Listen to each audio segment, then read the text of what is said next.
So the other day, I accidentally sent a goodnight text from my girlfriend to my buddy Alex, and he instantly started giving me shit for it because I'm a dude and there's emojis in it.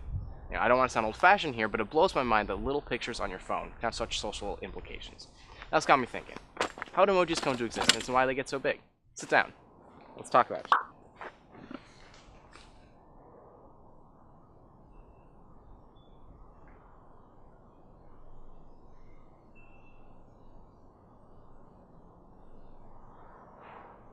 Now, an important part of human interaction is context and emotion, which we convey through body language and tone of voice.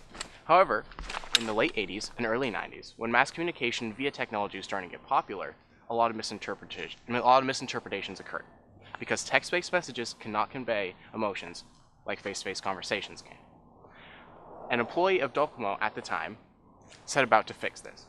Earlier, Docomo had released a pager that had a heart emoticon on it, and this instantly drew in the youth crowd and made them extremely successful.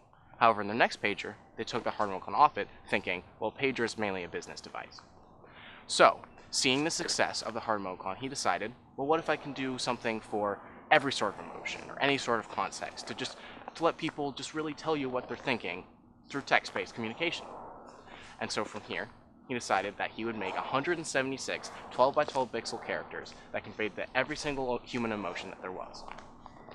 However, he was an economics major, so he went to big companies hoping that they would do the art for him, and they all said no, because being the early 90s, the technology at the time wasn't exactly high tech. 12 pixels was a lot back then. And so, he, with his team, and a lot of pencils and papers, decided to start. What they produced is what was known today as emojis.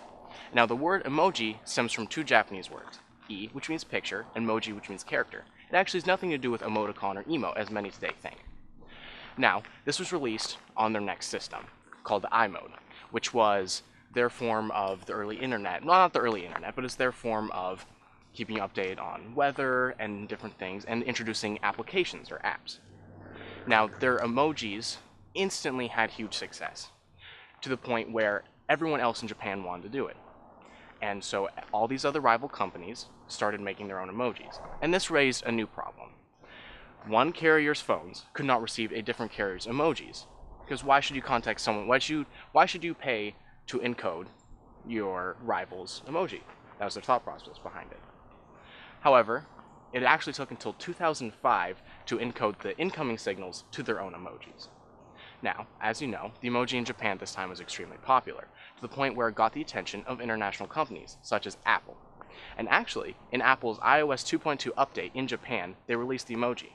And then further, in 2011, on their iOS 5 update, they released the emoji worldwide. And this came to instant, huge overnight success. The emoji became an extremely popular thing, to the point where it is now part of Unicode, which is computer systems' universal encoding and display for words and text-based things. And it even got to the point where that there is an emoji-side version of Moby Dick in the Library of Congress. It goes to show you, a little context can go a long way. And if you're interested, please subscribe. I did a vlog last night. It didn't go so well, but see you next time. There's a car.